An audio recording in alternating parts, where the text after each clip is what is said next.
news tonight. Everyone loves Amberlynn Reed. She is the most popular girl in school, after all. Foodie Beauty, angry, homeless, and catless? And finally, Mr. Shrimp Watson, legal updates. All this and more. Welcome to Girl War Watch. I'm your host, Mancy. Let's get into the drama. If you didn't know, Amberlynn did not shower. This video is for entertainment purposes only. Nothing is meant to be taken seriously. I'm just sharing my own opinions, no facts, off publicly accessible information, first made public by public figures. Please do not go to these people's channels and leave mean-spirited, negative, discouraging, disparaging comments. Entertainment purposes only. Dancing around a lot of drama this week, our queen of choreo. I was in love with dancing. I honestly thought I was going to make a career of it. I choreographed dances for myself to do talent shows, which I won every single one I ever did. I choreographed dances for other people. But I used to be in like a dance group. I'd do talent shows. I'd choreograph them. But then when I gained all this weight, like, impossible. Starts her week with a vlog on Monday, June 23rd, titled Getting Hit On by My DoorDasher, Someone Sent Me Flowers, and I almost went to the mental hospital. Like what? What? In the video, Amber takes the opportunity to tell us about a recent event where her DoorDasher apparently hit on her, and she does provide text message proof. Now, I'm not a DoorDasher, but citizens of Girl World do point out that supposedly the line of communication is cut off after the food is delivered. And it also seems very unprofessional for your driver to message you something like this. Accusing Amber of making this entire story up, our private investigators could not corroborate on the claims. Amber's popularity parade continues, with her showing off a beautiful arrangement of flowers sent by the one and only Pink Sparkles on YouTube. She is a popular lifestyle vlogger with over 1 million subs. No one knows if the flowers were actually sent by her, but I don't think really anyone cares. Is Amber soft launching her new girlfriend during her tarot card reading? Which, if you didn't know, some Girl World interpreters think that her tarot card reading is an, quote, attempt to hex her audience. Like what? What? Anyway, she pulled the cards Sign, Love, Tension, and Soulmate. And so a lot of people think Amber initially pulled these cards in order to get a reaction from whoever she is talking to romantically right now. But nothing can be confirmed. Now, shortly after Amber's video, confirmed Alexis, posts this to Karina Kaboom's video. So this is what Alexis left on my video from yesterday, because I was talking about how it's very clear and obvious that Amber has a new girlfriend. If you haven't been watching my videos, the reason that I believe that is very quickly because Amber's not acting single. She's not doing the thirst traps. And usually when she feels something, she acts it. She's not feeling single, so she's not acting that way. She's also asked for people not to send her flirty messages on Instagram. Why? That's the main way that she gets Gorls. Clearly, she doesn't want anyone to flirt with her on Instagram because she seems to be in a monogamous relationship. And also because Amber has said in her members-only live stream that she will not talk about her love life, but that there is something going on that she is looking forward to, and she wouldn't tell us what it is. It's clearly another girl that's visiting her, and she has also been missing from YouTube for a week. The girl probably visited. This is what Alexis wrote on my video. Meh. I'll come out of retirement for a second to say this. She's with blank girl. The girl who's had a partner for 10 plus years that she's been talking to on and off since October, November of 2023. She used to go insane over this girl. She mentioned recently that the friend in her life is not new, which technically she's not. More than likely, they've now met face to face, and Pookie, can I call you Pookie, will be spiraling soon when this girl goes back to her partner again. This girl also did things with a bunch of other people and would tell ALR, and ALR would flip out when they were talking. When it didn't work out, she went to Erica and then Tommy, and then Erica and then Tommy were side pieces, and ALR would have left either of them for this other girl that we're talking about at the drop of a dime. This will be the most wild roller coaster of a relationship she's had thus far. Mark my words, we will see less and less of her and far more public crash outs. Okay, so as far as what Alexis is saying about Amber claiming that this girl is not new, and there's like, because Amber continuously says in her members only live streams, there's no new girl. This is spot on from Alexis, but it's really, if you watch Amber, you're gonna know what I'm talking about. Amber.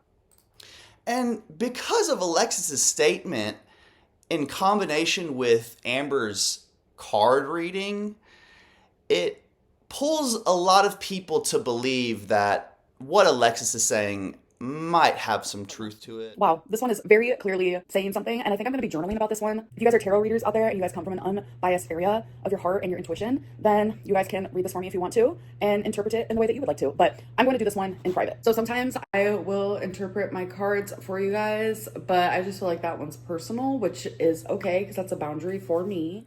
But cannot be confirmed as of today. Now moving on to Tuesday, June 24th. Where Amber goes live in her famous members-only live streams to refute Alexis' statement and to prove to the haters that she is wanted/desirable. And it's, quote, so bad, Karina Kaboom had to leave. She couldn't even do it. We thank you for your service, Karina.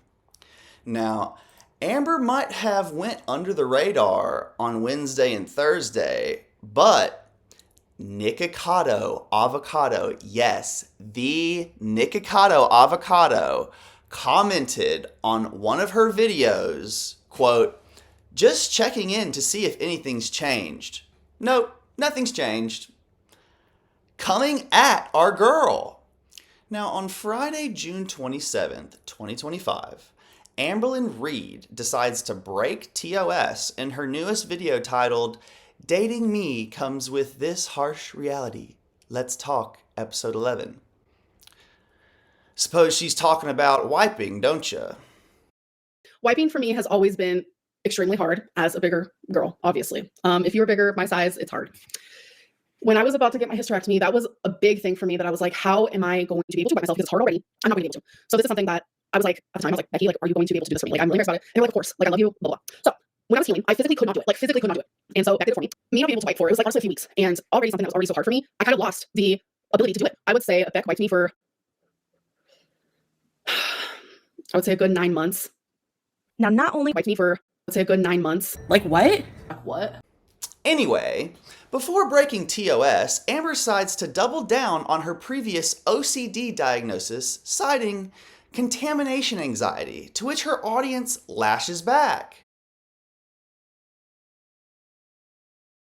Rightfully so. Following up her OCD statement, she decides to make a slight pass at Beck, claiming that Beck wanted to be on camera, even though we know for sure Beck did not. And Amber knows this. So in their new video, they were reacting to a compilation video of me being rude to them for 10 minutes straight. And in the reaction, Beck stated multiple times that it's obvious that they didn't want to be on camera. And they said, oh, look at me zoning out while she's talking. And it's like both of those things like genuinely hurt. And it made me realize like I didn't even notice these things. Just like how when I was in a relationship with them, I didn't notice how mean or rude I could come off until looking back. And I just feel super remorseful. I viewed our whole relationship a certain way that it wasn't. I genuinely thought that they wanted to be on camera and that they were okay with being on camera. And I was so accustomed to them zoning out or seeming like they didn't want to be on camera that like that was normal for me. But I didn't know that the zoning out and the look on their face, etc., was like an indication that they weren't listening to me or that they didn't want to be on camera. Like that is like news to me. It was not news to you, and it's weird for you to say that it was normal for me to be zoning out and disassociating. You knew why I felt that way, but if you didn't, why wouldn't you ask me what was going on or why was I acting that way? Why would you just continue filming and let it become the normal? The truth is that you did know because I told you many times that I did not want to be on camera. And your response was that I owed you and that it was my job to be in the vlogs and to be on camera. So me acting this way was the result of you not caring, and you knew the entire time. But she decided to put it in this video anyway to probably try to piss off Beck. Makes you sick just watching it, doesn't it? Now, at the end of the video, Amber does break TOS with a very inappropriate question that I will not be repeating on this channel. Oh, what was that? Coming to us from the UK, we have a live Amberlynn Reed update from Mrs. Snowflake. Hi, Mancy. Thanks for having me. Morpleg's Death Feeder, aka Tommy, has posted Amber to her Instagram, saying, quote, "Some people come into your life to teach you lessons. Mine came in like a crash course in red flags, gaslighting, and public humiliation." And then she ends the statement with, "Thanks for the diploma." Thanks, Mancy. Wow, Mrs. Snowflake. Those are some strong words. Red flag? Gaslighting? Public humiliation? You almost feel bad for the Death Feeder, but personally, I think they're a match made in hell. I think y'all should give it another shot. Now, moving on to Foodie Beauty, who's had quite a lot on her plate this week. Foodie goes live on Monday with the title Another Day, where she did most of the same foodie stuff, which is mundane and pretty boring. But she did mention that she regrets getting the cat, and no one spoke it any better than Alex is shook. We're not happy with that. And she even came on just days after getting the cat saying she wanted to rehome it again and that it was a mistake to get it in the first place.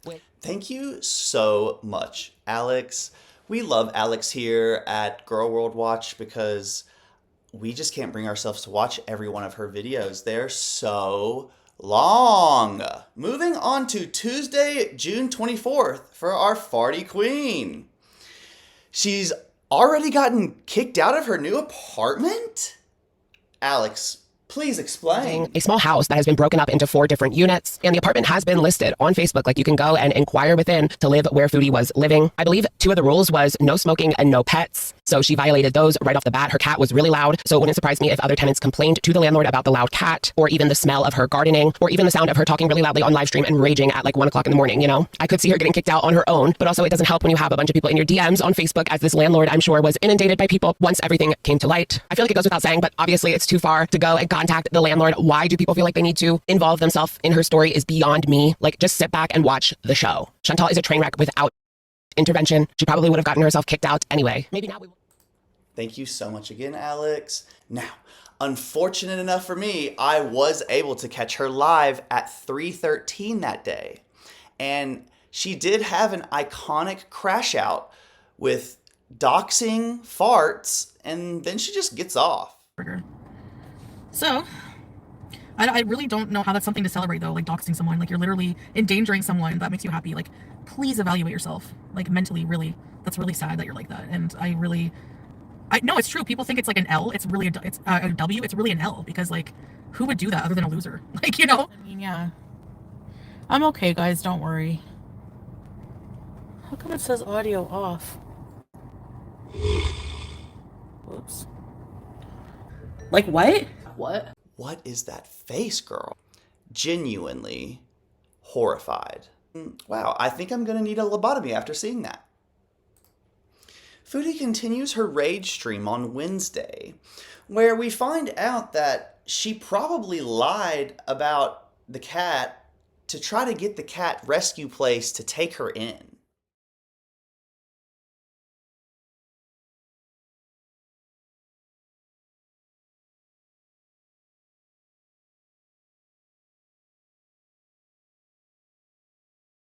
Three different Girl World sources reporting on it.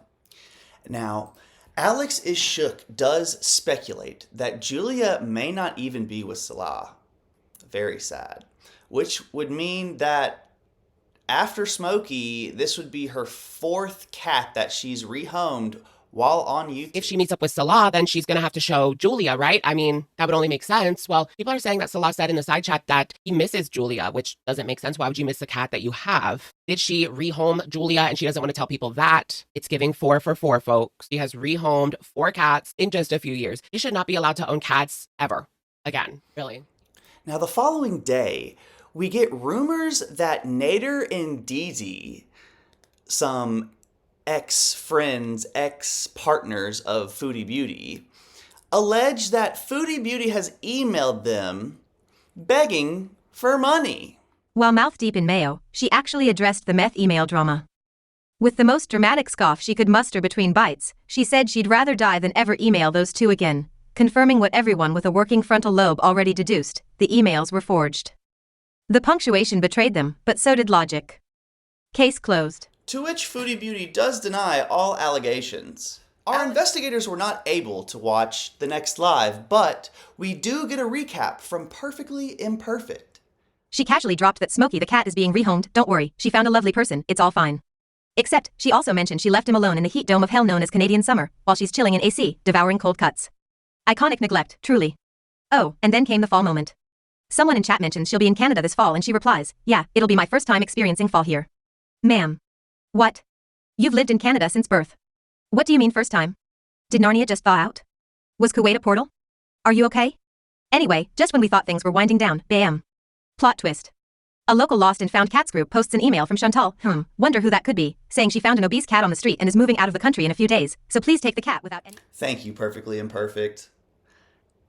Now, on to a more exciting day for Foodie Beauty live streams. On Thursday, the live titled Ugh, where she sits in a car talking about the same stuff she usually does, but this time sipping free Starbucks ice water. Like what? What? She threatens viewers to do their best, taunting them to come at her. And we all know how well that worked out last time. You can't report me for anything. For what? Go for it. Go for it. Do your worst. We're adopting an animal. What the why are people? You people are insane. Call the authorities. Go for it. Call. Go. Good. Report me. Thank you. People are sad. A truly deranged woman. Now, the rest of her lives do not go nearly as hard. She does have a taste test, mukbang, but we're not going to put you through that. We will give you a fry clip, but I think this should set the tone for the entire video.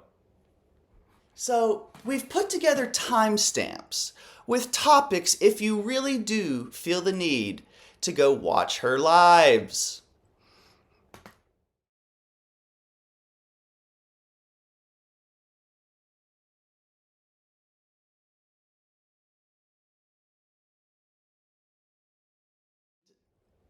While she did have a full plate this week, I think we all know that she has left zero crumbs.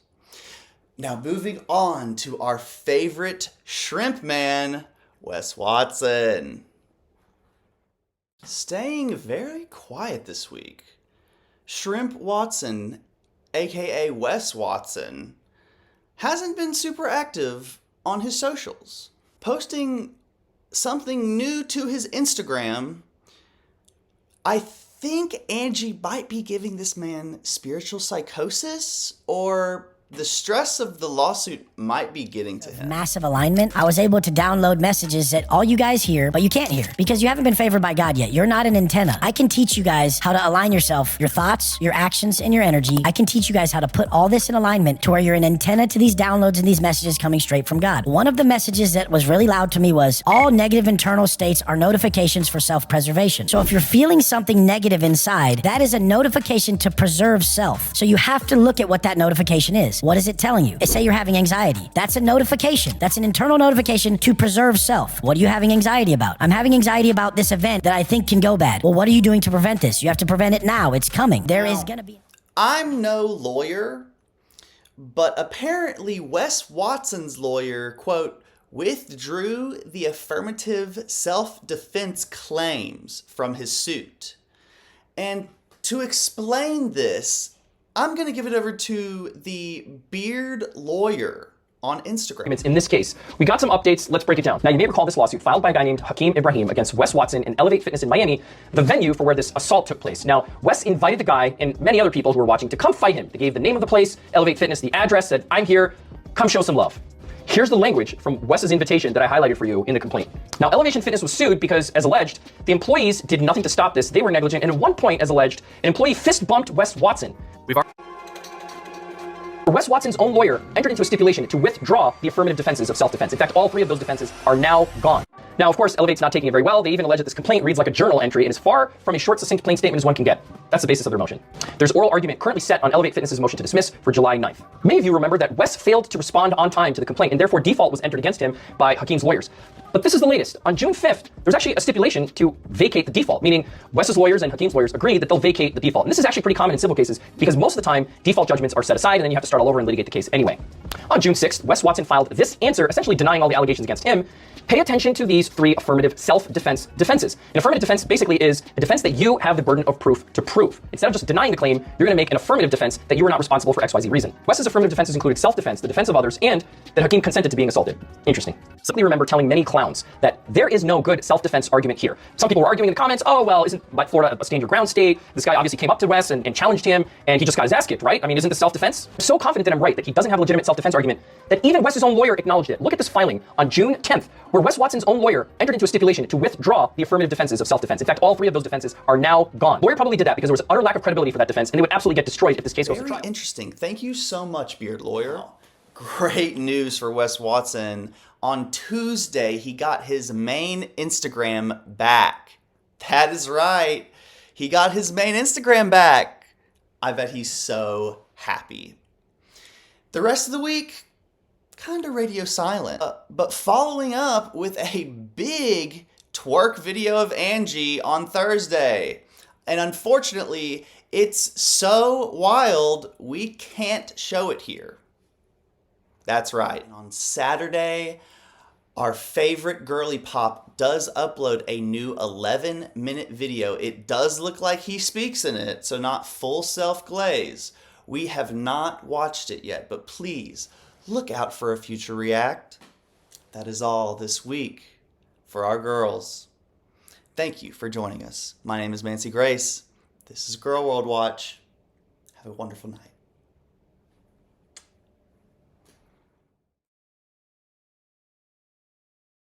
It's so wrong. Amberlynn, you're a stalker. Choreograph them. Reminiscing. Understandment? Psycho bitch. I'm glad you did this. You know why? Because you're going to be arrested. You have